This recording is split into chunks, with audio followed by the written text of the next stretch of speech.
I'm Belle Mooney, and this is the Princess Anne wing at the Royal United Hospital, Bath. I want to tell you about our campaign to build a brand new intensive care unit for newborn babies right here. Because, believe me, these special babies need space to grow.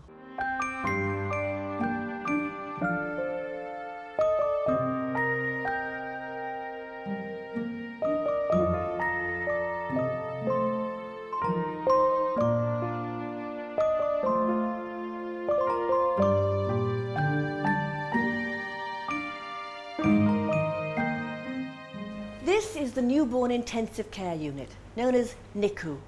Every year, around 500 babies, that's 1 in 10 in the area, are treated here. This is Debbie Slocum, who's the matron here. Hi, Debbie. Hi. What's the chief issue with the unit? It's lack of space.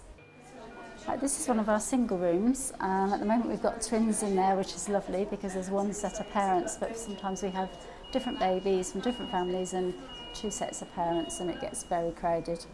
It is quite tight in the unit. You know, we're lucky because we've got 2, so in a sense, you know, it's 1 set of parents between 2 children, but we have noticed that when we've been in a bigger room with more babies, you know, when we have visitors and they have visitors, and you know, it's tricky, isn't it? Well, you can't all have visitors at the same time. This is our main intensive care room, Belle. As you can see, there are 4 incubators here.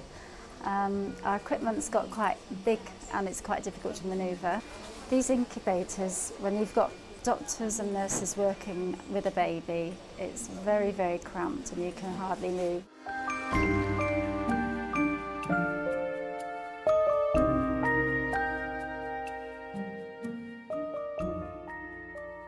Tom, this is Toby. Mm-hmm. How old is he? He was born at 27 weeks. He's now 33 weeks. So he was born 13 weeks before he should have been born. Was that scary? Very, very scary. It completely took our breath away when they said you're going to have a premature baby. If you could wave a magic wand and make this unit different in any way, what would it be? It would have to be bigger. Don't get me wrong, I'm very, very happy with the care he's getting, but it is congested. Sometimes you have times where there's lots of doctors around one incubator, and the best they can do for privacy is to put up a screen.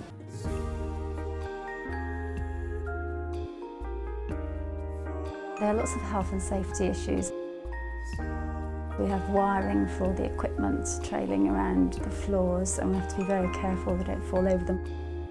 It gets very hot and staff get quite dehydrated, especially in the summer.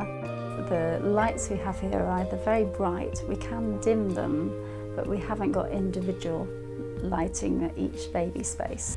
If it's in the middle of the night and we need to do something to a baby, all the lights go on in the room, so all the babies are disturbed.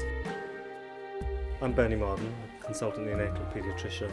The nursery is a very intensive environment. The equipment at times is very noisy. The people involved in delivering the care can at times be noisy. And indeed the babies themselves create their own noise. We have to have some very difficult conversations with some of the families. Things don't always go very well on the neonatal unit. And it's important that families feel that we can give them the space and the time that they need to absorb some of the information. But what we really need is space that brings us right up to date to be able to allow our babies to grow and develop. This rather uninspiring place is the site for the new building, but it will be of course transformed by a sustainable, light, bright building.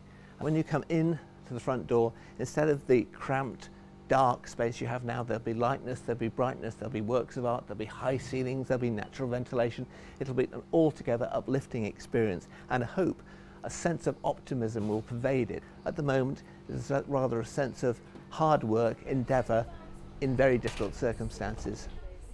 It'll be an inspiring place to work, and it'll be a place where mothers and babies get better sooner.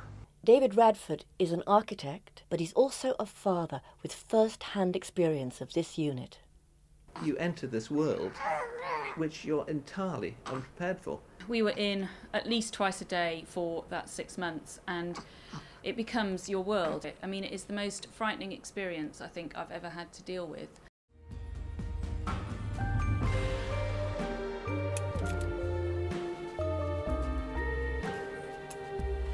the size of these.